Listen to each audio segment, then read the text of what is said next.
All right. Yeah. What's happening? Whoa. All right. We are live with Number Crossing one the show on the Street. internet. Number one show on the internet. Number one show according on to my Elon internet. Musk. Rogan wishes he had our ratings. Damn right. Right. Oh man, we got an amazing show for you today. We got the return of James Healy Jr. Hey, James. Hey, Our, James. our celebrity believe we got him guest. back. Our celebrity guest. Who the hell is James Healy Jr.? Well, you're going to tell us in a second, but first, Oh, okay. we have to do the theme song. James, kick us off with those with that lovely voice. Yeah, I'm such a great singer. All right, here we go. Here's the story of some lonely fellows who spend way too much time watching the TV. All of them have jobs and friends. Not really. Well, not really. Just between you and me. Roz, go ahead, Roz. They made a live show out of their hobby. Every TV watcher's TV watching dream. Jeff, Ron, Sal, and Bob, and there's me. They call it There's crossing me. streams. I'll do it. And then one day they went live on all the platforms. You could hear the people laughing, shout, and scream.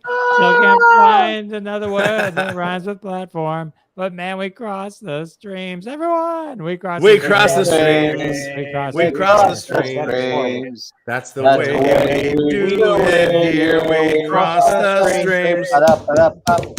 Bum, bum, bum. All right. Well, we got a celebrity guest. You might recognize him from I do recognize Dope him. Sick. You might recognize him from the Christmas. No, wait, that's not how you. Billions.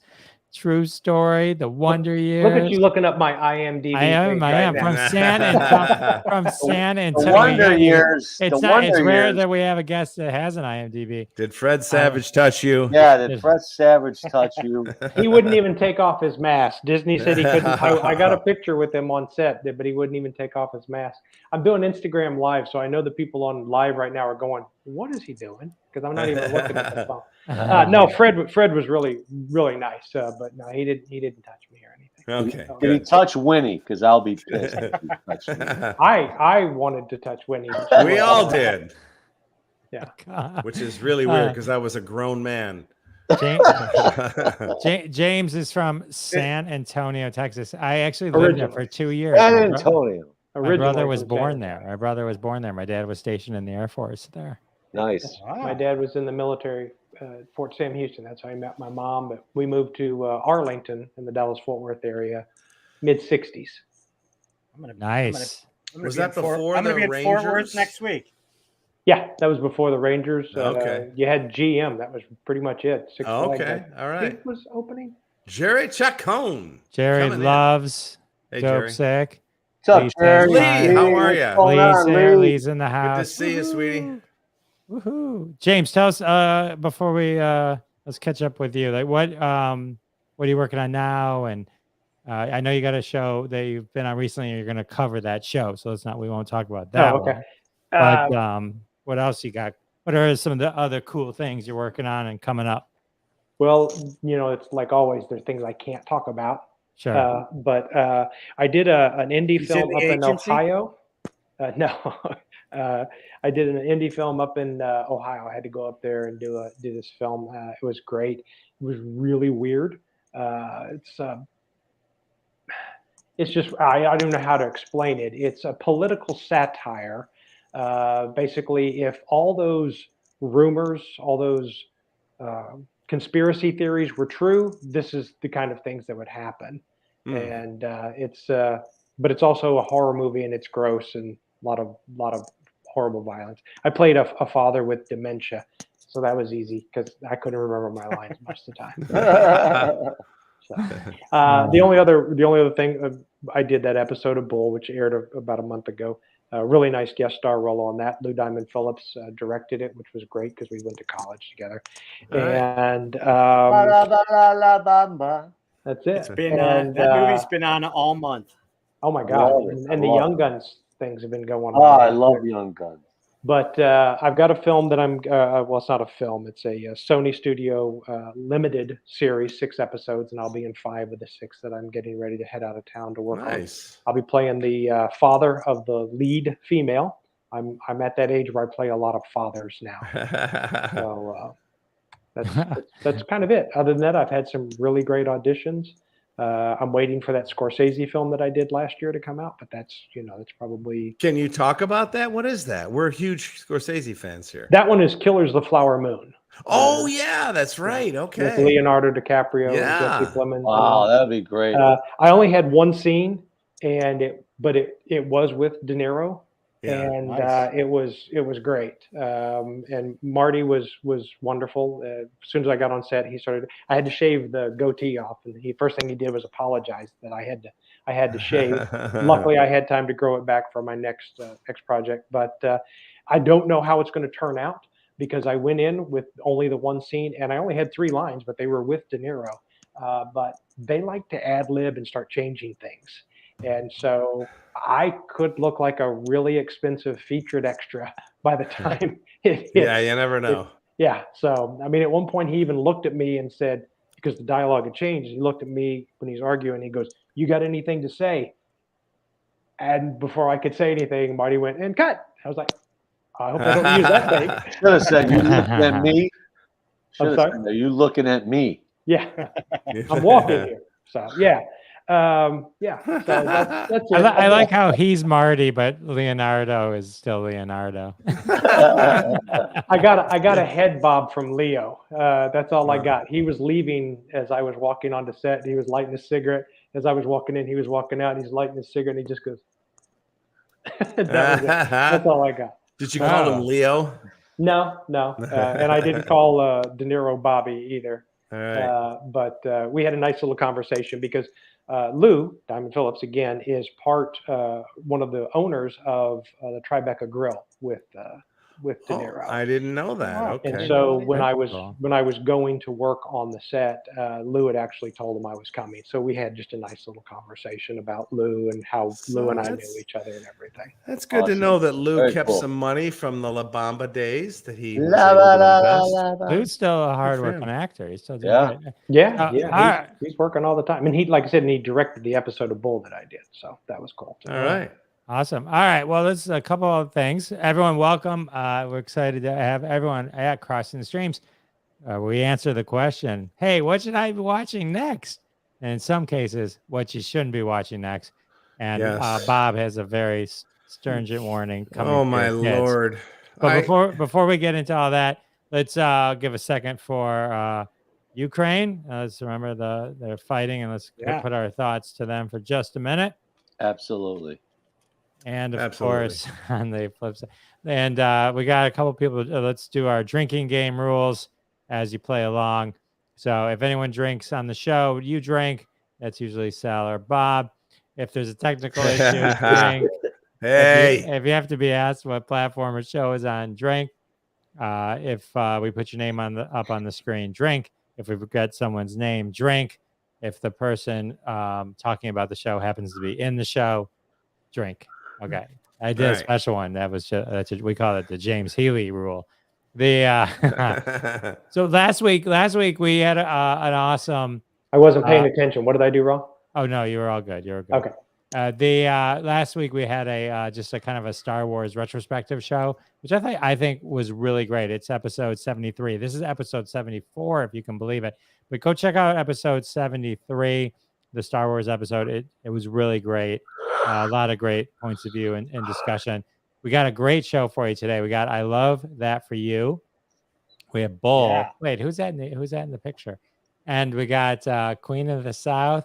And oh my goodness, Thumbs Up Family. This is going to be a torturous 7 minutes that Bob's going to drag us through. It may not even go 7 minutes. You may not. You know, we almost I feel like we almost should just pull the Band-Aid off and start with. Woo! Let's do it. Start with Thumbs Up Family. So just this is, of course, a show that Bob is forced to watch with. Before Bob starts, I'm okay. Before you start, I wanted to just say you texted everybody your show. I did. You know, like a couple days ago. Yeah. And you had like I don't know if it was a trailer or it was the actual show.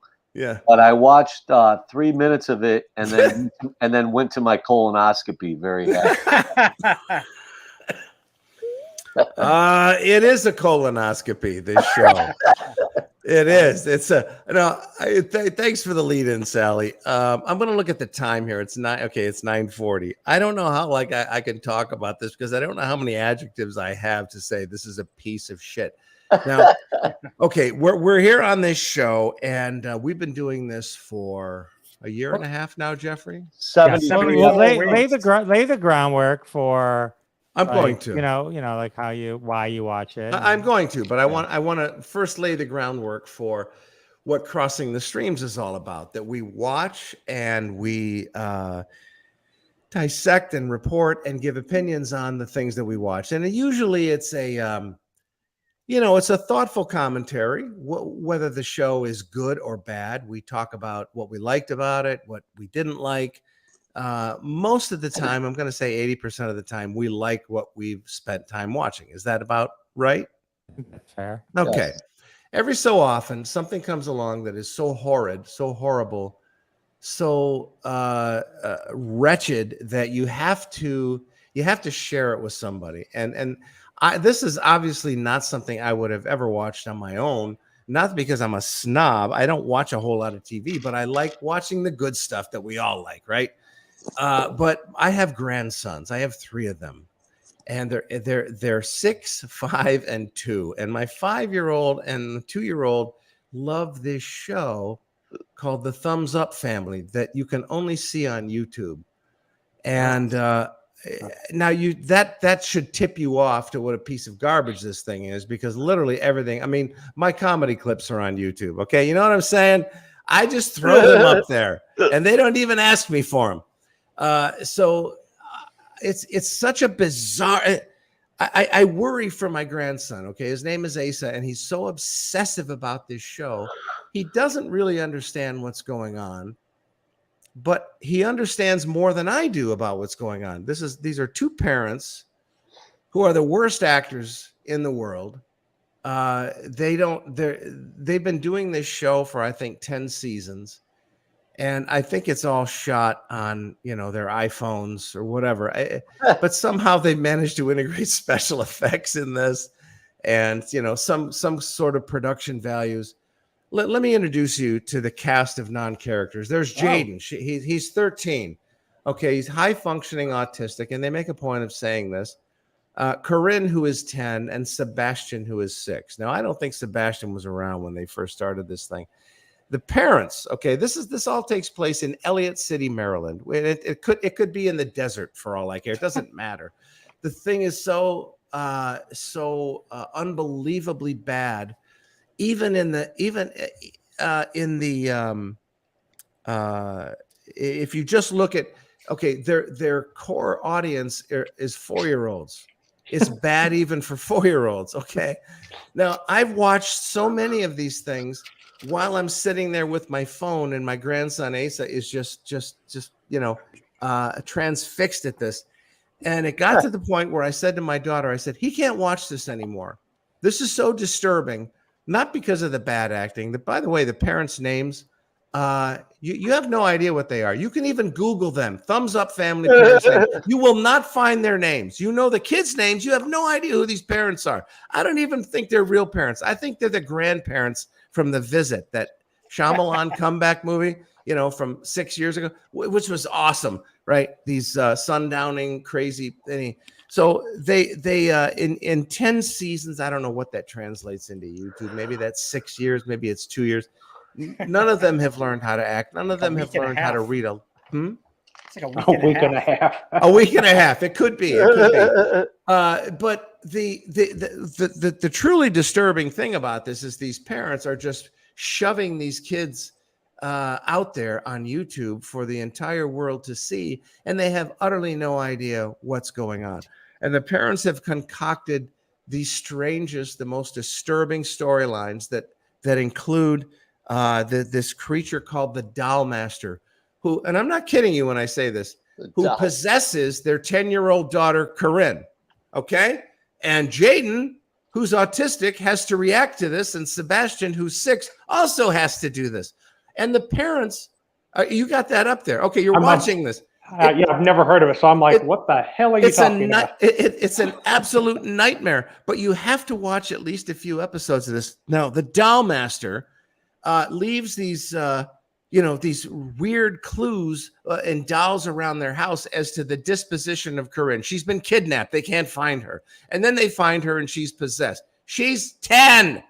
Okay, and I don't know what's more messing around with demonic spirits. Exactly. Now You can never learn those lessons too soon.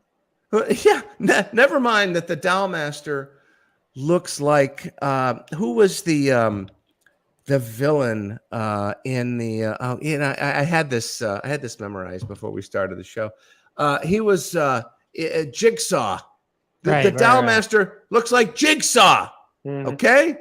Now I don't know how these parents have evaded capture by law enforcement and Child protective services.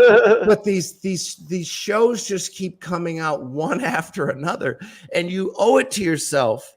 You really owe it to yourself to just go to YouTube and look at some of the Doll Master episodes. I have this mix of revulsion and anger and bemusement and nausea while I watch this. And I'm looking over at my 5-year-old grandson the whole time and I'm thinking, what is he seeing in this? And I ask him, I say, Asa, do you know what the Doll Master is? No. Okay. Do you know who Corinne is? Yes. None of these things compute on any level. And that's got to the point where I told my daughter, look, I don't think you understand. He's literally calling this up on his own iPad. He's 5. He knows how. You got to take this out of his hands because it's so. I'm not even trying to be funny here. How did he originally find it? How did your grandson find? I don't know. The YouTube app that he has on his iPad, that his my daughter and her husband pay for. There's just this endless sea of entertainment out there, right? And when if you've got Xfinity, you just say apps, right? Yeah, you in the click on voicemail, it. and then all your apps come up, and you're watching, and you can watch an endless amount of crap.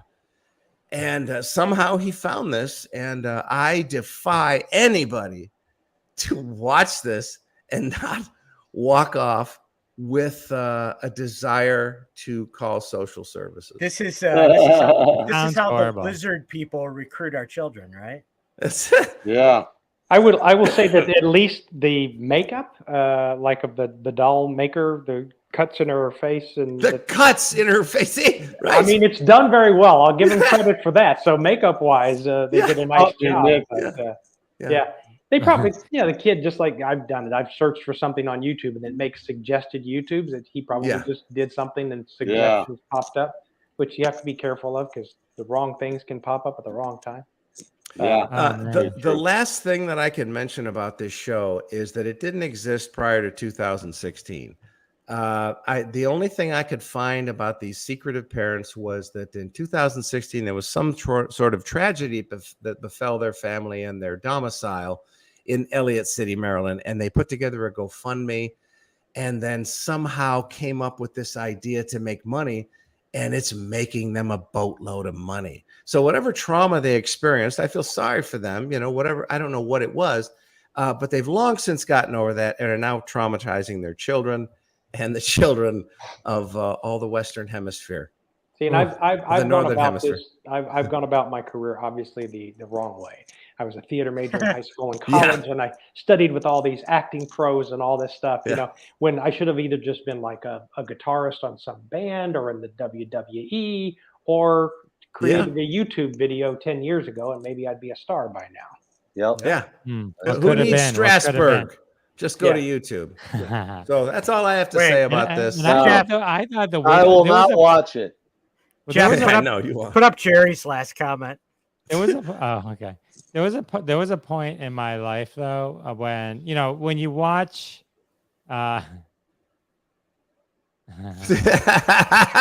That's the first time Touche, anybody's Mr. first time Chacon. anybody's touched it. Yeah, anybody. I'm out of here. Good night. My first Anybody, daughter anybody. was obsessed with Elmo and Elmo's World, so we watched a ton of that. That's And so, okay. right, but at some point you get so kind of focused on it, and it kind of numbs you so much. I remember the Wiggles, being introduced to the Wiggles and going, Yeah. "Wow, this is a breath of fresh air. This is amazing. Yeah. This is Head and amazing. shoulders, I knees love and that." toes, knees and toes, man. Yeah. Fruit salad. Hey. All Yeah. right. Hey, Well, my wife that- and I started watching SpongeBob before my daughter was even born. We loved that, and I'm not afraid. I'm not ashamed. That's to admit it. joyous. No, I will that's watch that amazing. today. Yeah, that's awesome. You know what else is awesome? Who's Bull. that in Yeah. Look Look at at that. this guy. the bowl? Oh Bull. my goodness. All right. James, talk to us about this amazing That show you looks were on. amazing. I don't know anything about the show. I've never seen it until I was. Yeah. The only thing I can tell you is my experience on there, or I can even tell you how I got the part. Lou Diamond Phillips called me and said, "Hey, can you be local hire, which means they don't pay for me to travel to New York on an episode of Bull?" And I said, "Yeah, sure. I've got a place. I've got apartments in New York, Burbank, Atlanta, and then of course my house with my Nice. family in Texas. And so I travel and I have different places to stay in those markets, so it doesn't cost me anything more." But he said, they're looking for recognizable names and faces. That's the bad news. The good news is you don't have to audition; just send in your demo tape. I said, "Oh, okay." And he said, "The better news is they're going to pay scale, and that's it. They don't care who comes in and says they want to do the role; they're paying scale. And there's going to be some people that won't want to do it for scale." And luckily, my demo tape, I had played a judge on Dope Sick, so I was able to just send them a demo tape and that clip from Dope Sick that showed me being a judge, and I booked the job. And I have never seen the show. I'm one of those actors that try to watch every show at least once. So when I do audition for it, I know the characters or at least a feel of the show. If it's a new show, like I did a new series called Class of '09 in Atlanta, I did an episode of that. Knew nothing about it. So the only thing you could do is read up on what it says it's about when they give you the breakdown, and then figure out, the producers and the directors, what they've worked on in the past, and get an idea. So with Bull, I just went and watched about 5 or 6 episodes of the show. And, it was a pretty good show, actually. I surprised that I hadn't watched it in all these years. It just wasn't one of those shows that was on my radar. Is that I Kelsey did. Grammer? No, this is Mike Weatherly, who was on NCIS, is Bull. He's I don't remember the legal term, but he helps you pick jurors. He's the guy that helps you Jury decide. consultant. Yeah, juror consultant. Thank you. And then during the trial, he assists the defense attorney.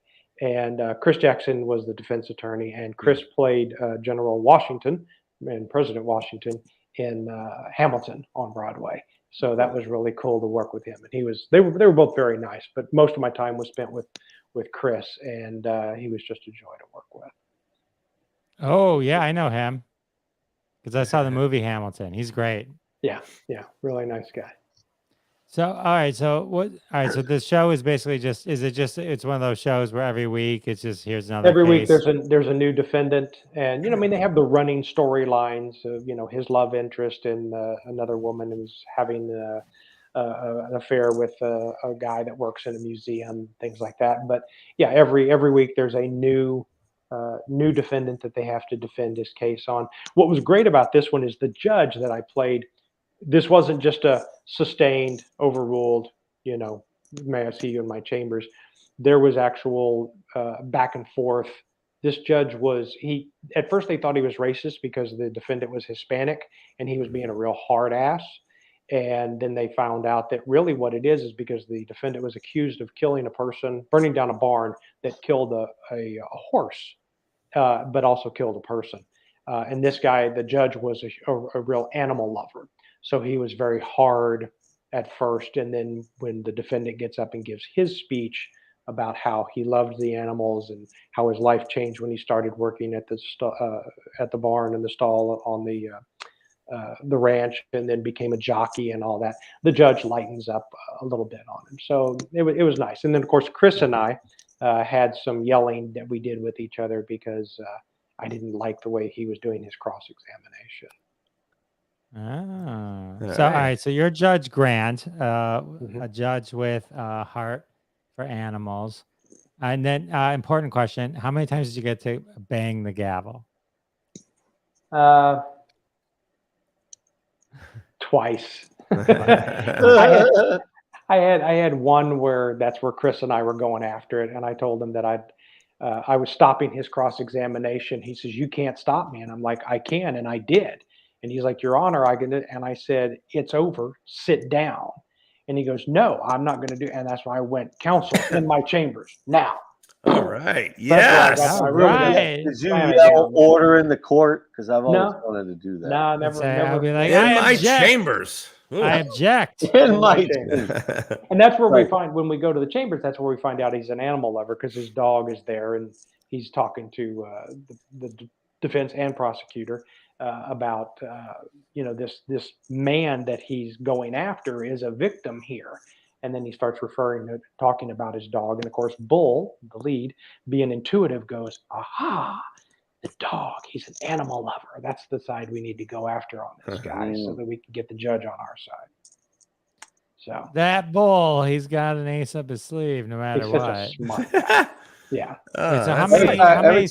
Every time I think of the word or the name Bull, I think of that that character on Night Court. television. Night Court. Night Yeah. Court. Yeah, right. Richard Mall. Yeah. Yeah, big guy. Has anyone here Yeah. ever seen Bull, the show? I've never seen it.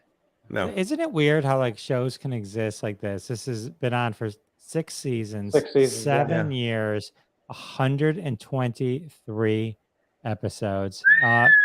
Not the Just- demo for it. Just it's twice just, twice as many episodes as Crossing the Streams. It's And- just not your cup. It's not your cup of tea. I know, but I try a don't lot even of know things that. Like I kind of heard of it. Like I've when heard of when it. There's no doubt I've heard of it. Like when I and saw I know you the post lead. it, I was like, "Oh yeah, I know that show," but I don't know that show. But Well, it's we've kind of talked- like Chris Jackson's great. I love him. Well, what they need to do, they need to have Bull cross-examine a witness and then object to his own question, like Amber Heard's lawyer. Yeah. That was brilliant. Yeah. The crazy thing is, to this day, I can still go back. You could probably tell me the year from my childhood and say Tuesday night on ABC. And I could tell you, roughly speaking, at certain periods of time, what the schedule of shows was on those nights, right? Now, like you just mentioned, there's been 123 episodes of the show. I couldn't tell you the network. I couldn't tell you the time, any of that stuff. And that's just the difference we live in now with 800 channels to watch. Who the hell knows what's on when? Nobody knows. Now with binging and, I don't there's no show I watch live as it airs that I can think of. Everything's at least delayed Super Bowl. to a certain Super degree. Bowl. I mean, I didn't watch. I didn't sports, watch sure. Manimal, but I knew it existed. You're the one. But- Manimal.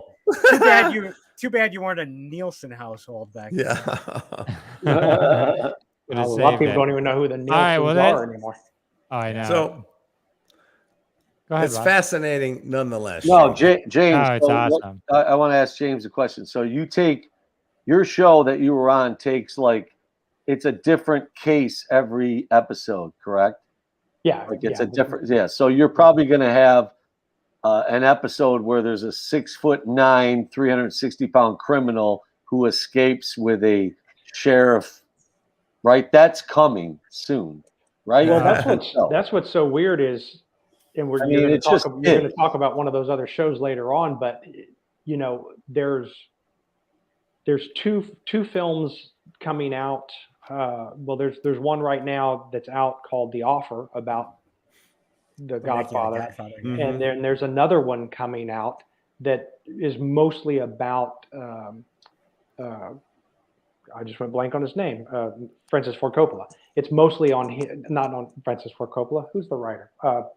Mario. Mario Puzo. Puzo. Yeah, it's mostly on him. Oh wow. But then at the same time, there's a documentary. You know, it's like right now the show you're going to talk about in a little while. Netflix is running a show about that other HBO show Yeah. you're going to talk about Got in a it. minute Got right it. now. So if you don't want to watch the series, you know, for 6, 8, 10 episodes, just go watch the Netflix. Got You it. know? Well, you sort of defined the question we had earlier about how could a show like Bull exist for 6 seasons and nobody know what network it's on? It's because it's become so granular now. There's so much content because there's so many platforms, right?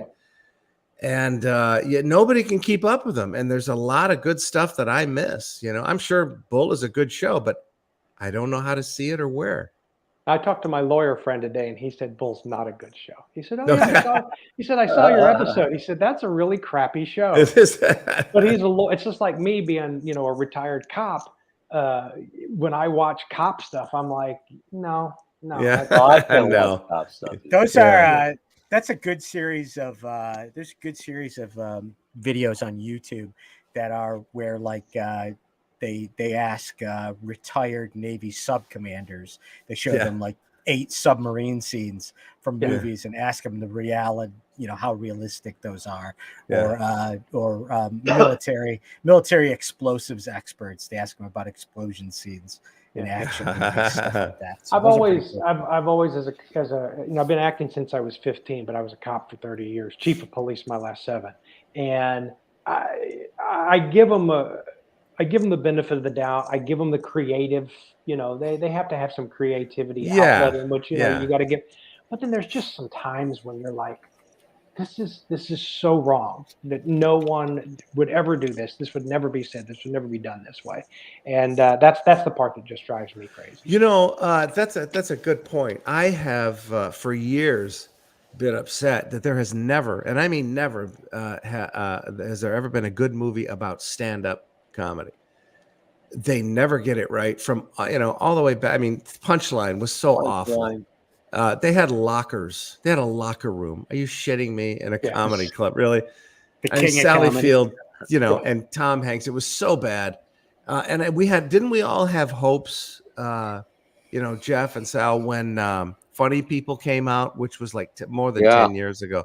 Judd Apatow, we're thinking, okay, this is it. He's a former stand-up. He's got Adam Sandler. And it was just awful. It didn't make any sense. I like that movie, but the stand-up isn't great. It's just movie. I've performed in the Belly Room at the comedy club. Yeah. And it's like there's a little dark corner when you're not on to perform that you just kind of sit where you can watch the other comedians. There's nowhere to go. You're just kind of in this dark corner waiting for your turn to go up there. So no backstage in the Belly Room. Just the only thing I remember from Funny you... People, Bob, that was, I thought, accurate is when James Taylor's performing. Yes. And then like he sends somebody up and the guy goes, I don't want to follow James Taylor. And he goes, either am I. I don't either. Well, I thought you were going to mention the scene, that part where he's talking to Seth Rogen, and Seth Rogen says, don't you ever get tired of, you know, singing Fire and Rain? And James Taylor says, don't you ever get tired of talking about your dick? I like the comedian a couple years ago. It was. Well, did you guys ever watch the I'm Dying Up Here, which was based? Yeah, that was really good. That was good. That was a sort of a documentary. It was a different. Got more of a drama. Yeah, because I mean, it was based on the comedy story. I think the most realistic is Miss Maisel, where you just walk on stage and just say stuff and it kills. Yeah, you've never said before. King of comedy. Was good. Yeah. King all right, let's move on. Move along. Queen of the South. Whoa. We love her. What the hell is USA? What was that? Is this the wrong one? USA. No, it's the right one. But what does USA mean at the bottom? It's on the USA channel. USA Network. On the USA channel. I auditioned for that for a few times, never got cast, so I don't like that. Oh, so we're gonna skip. Okay. Well, I don't have much on this. I'm just starting it out. I just thought I'd start out with my first season on this. It's a 5-season show. It's called Queen of the South. It stars Teresa Mendoza. I'm sorry. She plays Teresa Mendoza. Her name is Alice Braga. And Beautiful woman. I tell you love what, Alice. it's this was recommended to me after I was done watching Ozark. After the last episode of Ozark finished, this show came up, and I'm like, all right, I'll watch the first episode of this after. Did we ever talk about Ozark on the show, Jeff? Did we ever I feel like talk about somebody. that? I feel like I don't know. somebody Okay, did. well, I anyway, don't- I'm not we can sure. discuss that maybe later. Ron, I think. The second half of Ozark, which I thought was a crazy ending, and not crazy, but I didn't think it was going to end like that. But anyway, when the show ended, this Queen of the South came up, and I'm like, you know what? I'll start watching it. So I watched the first couple episodes, and I ended up watching the first season. So I thought I'd talk about it, and then what I'll do is maybe come back in a couple of weeks or something when I'm completely done with it. But basically, it's very, very similar to Ozark in that this lady named Veronica Falcone is in it. She plays the kind of like that cartel boss in the last few episodes of Ozark. If you remember the Latino lady, I should say. So she's the main character in this. She's married to a guy named Peter Gradio, and they're like a power couple of a cartel. So they're kind of like, if you picture Ozark, they're kind of like the power couple if they were Justin Bateman was dealing with and Wendy Bird was dealing with a cartel couple in Mexico. That's what they are.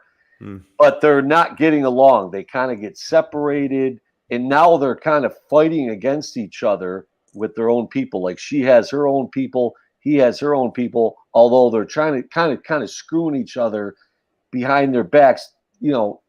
He's like, oh, honey, come back to me and let's become the most powerful couple in the cartel world. And they're just kind of playing each other. Again, this is the first season. And this chick named, the girl that plays Teresa Mendoza, she's just basically a prostitute working on the street. And she gets picked up by this power couple that I just told you about. She gets picked up by their son. And he's kind of like working for the cartel, and he falls in love with this girl who's a very, very attractive girl and very feisty and just has a great attitude. And he's murdered. Like he's murdered right away. And now basically the whole series is about this Teresa Mendoza who's got to fight for her life, fight for credibility, fight against the cartel, survive. She works for this lady that I was telling you about.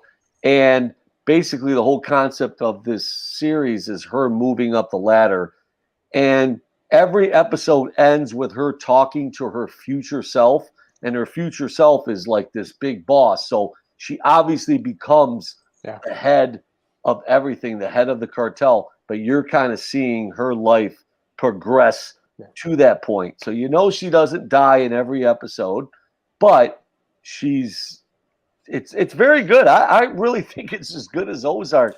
A buddy of mine texted me. He goes, dude, that series is as good as Ozark. It just doesn't have the notoriety, the names, obviously Justin Bateman and all that. But it is very, very good. It came out in 2016. The last episode was in 2021, so it's already done, and I'm at the early stages of it. But if you like Ozark, I highly, highly recommend this. Again, I'm one season in. I'll give more updates later, but I really like it. That's what I was going to tell you. She. Only reason I know is because I've auditioned for the show a few times. She definitely moves up into a power position. Yes, correct. Did you ever audition with Alice Braga? Because I love this actress. No, of course these days, this is where I do my auditions. Everything is taped. Yeah. Oh, is it really? Yeah. Oh, okay. I've got a studio with microphones and lights and cameras and a monitor, and I tape my auditions and send them in. So they're making it even harder on actors now. It's just so impersonal. You don't get the feedback, you don't get the redirect, but casting can see a lot more people. because they're not having to schedule everybody Right. 10 or 15 minutes apart, and you don't have to drive all the way across town. Or Now, I have literally flown to New York, like when Kevin Bacon's series City on a Hill, I read for a series regular. I was in Atlanta filming. I had a couple of days off. I flew to New York, LaGuardia, got on the queue, got to the train, rode the train in, did the audition, rode the train back to the queue, took the queue back to LaGuardia, got on a plane and flew back to Atlanta, all in less than 8 hours. Wow. Sounds This like way I can just tape sounds like an a audition shitty and gig send me it. and Bob do, you know. Yeah. So, Yeah, we've done a few of those. Well, I hope that you wind up working with Alice Braga. She is Yeah, gorgeous. she's great in this. She's great. You know, like I I said, think it's very- Bob just it's wants very you to work with useful. her so you can put a good word in for him. Right. Yeah. yeah. I mean, it's got that Ozark, you know, cartel kind of life to it, and it's. I tell you what, man, it's so far one season in, I put it up there against Ozark easily. It's really good. Cool. Well, I will All agree right. with you. I will agree with you. The Ozark ending was disappointing. Yeah, kind of crazy, but like I told Bob earlier, I think they're setting themselves up for another season. There's no way. Come on, guys. If Netflix comes to Justin Bateman and says, "Come on, one more, Well, if they offer $30 million," he's right? He's one of the executive producers, but I think they set themselves up for a movie. That's the way I saw it. There you go. There Okay. you go. Yeah. Their own little El Camino. All Yeah. right, let's move I on. love El Camino. It was good. Yeah. Let's do I Love That for You on Showtime. Yeah. I love this. So this is a brand new series. It's only a couple episodes in, but I thought it was worth mentioning because it is a weekly show. So you can catch up on the first 2 episodes if you have access to Showtime or Showtime app. It is features Vanessa Bayer, who created it as well. So Produces. funny. She's great. I've always loved her. Saturday Night Live, she's great. And she plays the goofy, awkward character. That's got to be who she is in real life, because it's so natural. Her character in Trainwreck with Amy Schumer, this character is very similar to that. So the gist of the show is it starts off where it shows her growing up, where she fought leukemia as a teen. And during all of her time being sick and in the hospital or at home, she spent all of her time watching essentially the Home Shopping Network.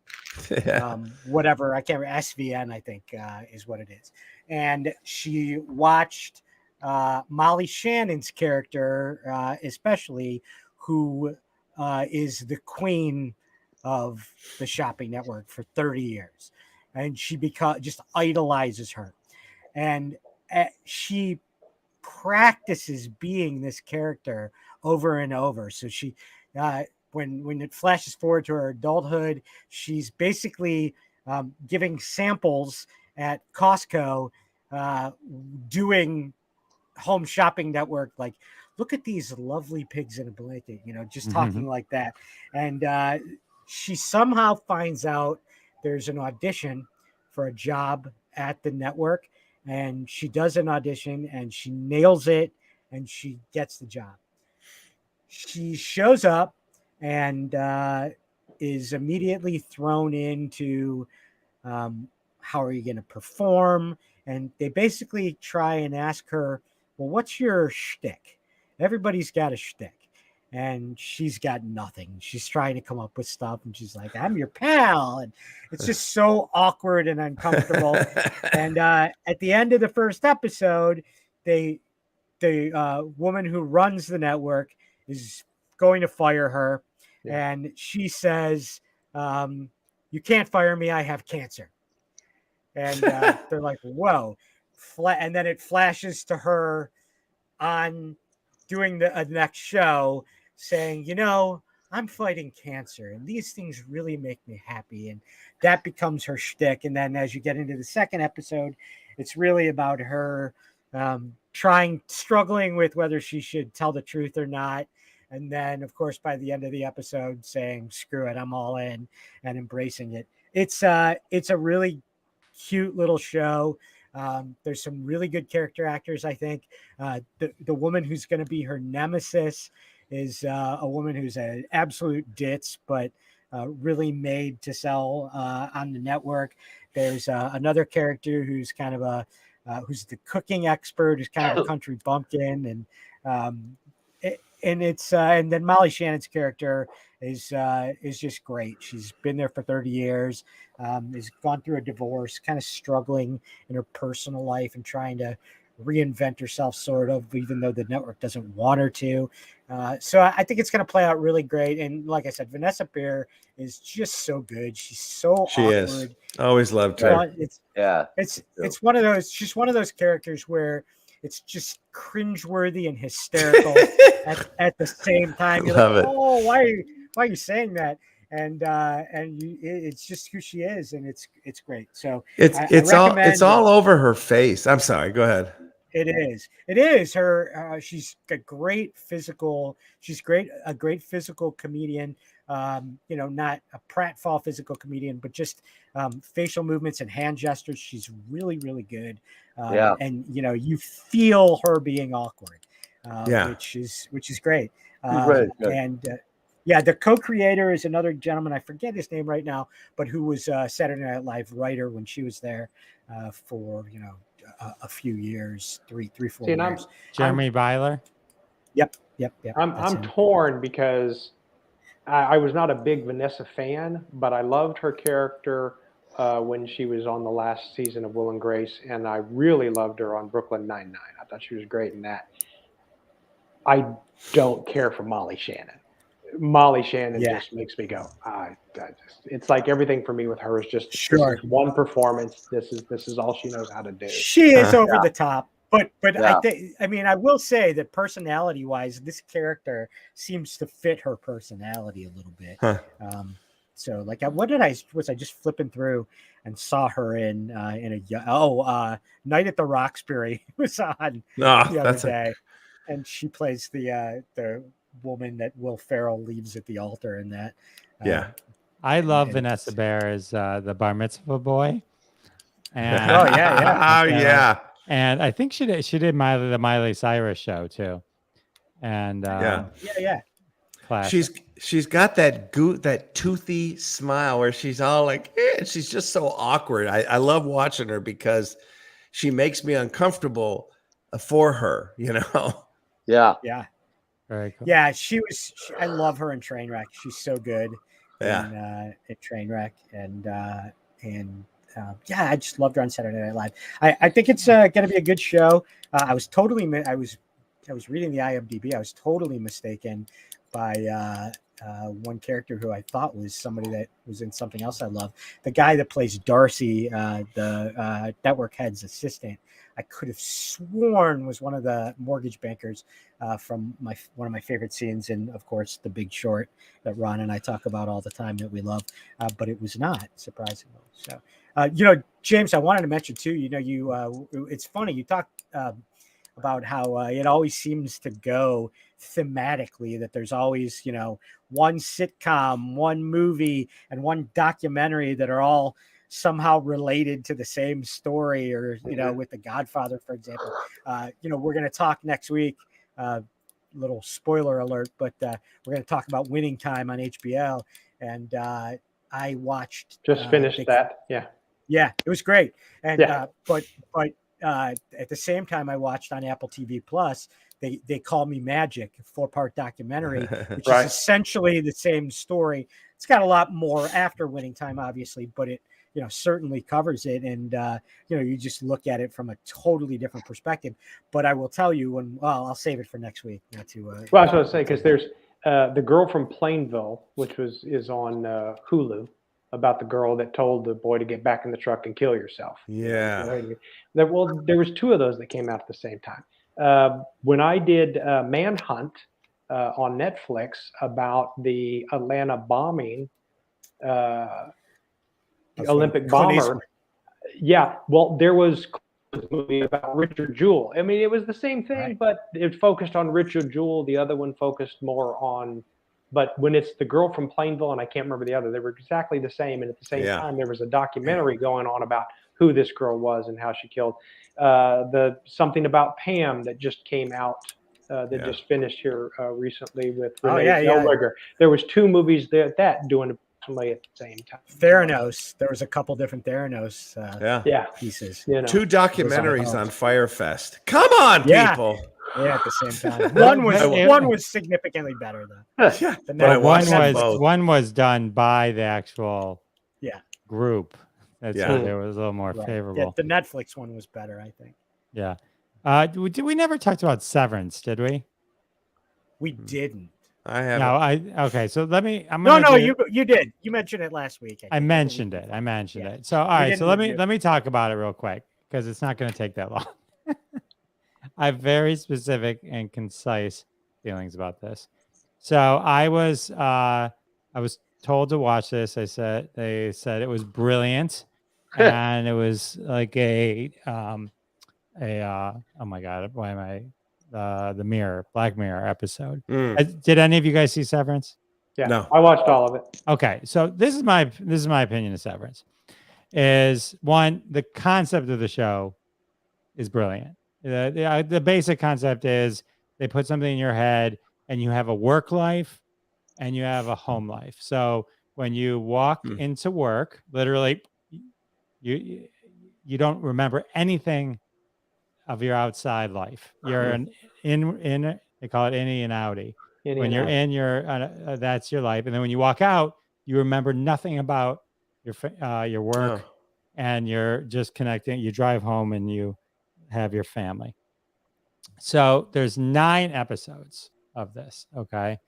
And my friend said it was incredible and and I'll say Ben Stiller directed a lot of these episodes and I think he did a great job. I think there's nothing about the acting. Adam Scott, Zach Cherry, Britt Lower, love her. Trammell Tillman, Michael Chernus, John Turturro, Masterclass, Christopher Walken. Great, right? I mean, it's like everyone. The acting is great. It's the slowest show ever. Okay. Now we always talk about this when we talk about documentaries. Needs more cowbell. If it was 8 parts, should it have been 4? Right? Yeah. This was 9 hours. I'll say that the 8th episode gets really great towards the end, and the 9th episode is probably one of the best last episodes of a series I've ever seen. However, that being said, the 9th episode should have maybe been the 4th episode. Okay. Because when I got done watching this series, my first thinking was they don't have a season 2. They figured out that something happens and they needed to like make that season 2. So they stretched out the whole concept 9 hours. Because when I tell you, literally, you get told nothing in 9 hours. And that last hour and a half, you learn maybe, I'm just making up this number. If there's 15 things that you want to know, you find out 2 of them in 9 hours of viewing. Okay. And it's like that I found extremely frustrating. My friend who I said this to, who told me how great the show was, he goes, I'll do you one better, Jeff. That whole series could have just been one pilot episode. Could have been an email. Well, and I watched all of them, and I'm the same way. Basically what happened with me was if there was nothing else on, I would go watch another episode because I would be TV out. I've watched everything I want to watch, and I would watch another episode. And I'm the same thing. And then it got to around like episode 6 or 7. I'm like, well, shit, I've only got a couple more episodes to go, and now I want to know what the hell is going on. So yeah, probably I would say more around 7 when they discovered that they could figure out how to know what's going on the outside. Yeah, maybe you're right. You're probably right. Right. Started to get me a little bit more interested. Can you I wanted them to end it. I don't want a second season. I wanted it to end. Well, they could have taken like some of those reveals from the 7th, 8th, 9th, and even just sprinkled them a few episodes back, like 1 or 2 here and there. And my perception of the show would have been completely different because it would have been in that thing at the end of it. And Go ahead. Well, my Bob. wife walked out during the first episode. She's like, "No, this is no." It's very dark. And It's she very just- dark. She's like, "It's too slow. It's too, just bizarre. I don't care." And that's what if we don't care about the character or the characters, we're just like, they could die in this first episode. I don't care. Then she doesn't want to watch it. She I just felt walked the out. same way. But we stuck with it because they told us it was great, so we stuck with it. And then we're like, oh, maybe it gets better in episode 3. Yeah. 4, Nope. 5. Next thing you know, you're 7 in. You're like, there's only 2 more. Yeah, I'm gonna watch it now. Exactly. Did you have a question, Bob? No, that's okay. Keep going. No, I did have a question, but I'm I good. was I'm shushed. good. But John I'm kidding. Turturro is literally amazing in this. I got to say, they're How all is he great. not Everyone's amazing? really, really great. And They're just all weird. Well, And the relationship with him and Christopher Walken, it's just the whole thing's just weird. yeah, that I was was weird. going 'Cause to. Christopher Walken was like the weakest, I thought, of the actors in the thing, at least performance-wise. I hate saying that out loud, but I think they just made him too subdued. yeah. His character was too subdued. I was going to ask our guest. I was bashful a moment ago. Can you watch any show? Can you watch any movie and just enjoy it for what it is, or do you see the blocking of the shots and the lighting and a boom mic here and there? Can you just sit back and enjoy it, or do you see? I'm watching everything. I'm okay. watching all of it. So I mean, there are still times when there are moments of different things that draw me in, and I'm just like, oh, what a beautiful moment this is. This is great. But I'm the guy that's sitting there that notices when the camera's pulling back and they're walking down the hall and there's people sitting there, that the extra is like sitting here going and looks at the camera. I see the extra. Yeah, you see. know. Okay. and I know that they just walked in. And one of my very first jobs, Jeff said, was on the Who Shot JR episode of Dallas in 1980. Wow. And to walk into the scene, I had to come through a door that had 3 cables laying on the ground, so the doors wouldn't close. And there was a light fixture that came in. So I literally, to walk into the scene, had to push a door, step over, let the door go without it slamming shut, but try to make it look natural as I'm trying to make it. And I had to kind of duck under a light and then come into the scene. So yeah, I'm the one that's always sitting there watching all that other stuff. So it's harder for me, but there are times when I'm just watching something and I just get so drawn into it that I forget. That's good. Yeah. But mostly I'm watching the technical stuff. Yeah. Very cool. All right. Well, hey, we're at the end, guys. We're at the end. Thanks. That was fun. I thought you were going to talk about. That's why I didn't say anything. I thought you were going to talk about the staircase. That's why I was talking about HBO Max. I thought you mentioned something about the staircase. That's one of the shows I was talking about, that they've got 2 different versions plus the Netflix version out there. Okay. And you can see me in episode 3 and episode 6. There you go. In the staircase. Okay. HBO Max, the staircase. We'll have to review it. Not my performance. Well, thank you, James, very much for joining us. James. A pleasure. Yeah, my pleasure. I appreciate Howard, it. say good night. Good night. Bob, say good night. Good night. See my show partner and I next Thursday. Oh no, Sally's got the weekend off, or the week off. Janetti's, our once a month show at the Hole in the Wall Theater, and then I've got on May 21st. Oh, May 20th at the Ann Arbor Comedy Showcase. That's gonna make Roger thrilled. No, I forgot the name of his comedy club. Oh man, I haven't been there in years. Remind him that I exist when you're there. I will tell him. All right, and I am Jeff DeWaskin. You can catch all of our podcasts. That's the new name of my podcast, Classic Conversation. I love it. There you go. So you can catch us on the podcast. Catch James Healy on an early episode of my podcast. It's a fun one. All right, everyone. We'll see you next time. Thank you very much. And that has been another episode of Crossing the Streams. Join us every Wednesday at 9:30 p.m. Eastern Time, live on Facebook and YouTube. Follow the Jeff DeWaskin Show on YouTube to be alerted every time we go live with your hosts, Jeff DeWaskin, Ron Lippett, Howard Rosner, Bob Phillips, Sal D'Amelio. We're all in the socials. Follow us, listen to our podcasts, Classic Conversations, and the Sal and Bob Show. Check them all out, and we'll see you next week and every week when we cross more streams right here. See you then.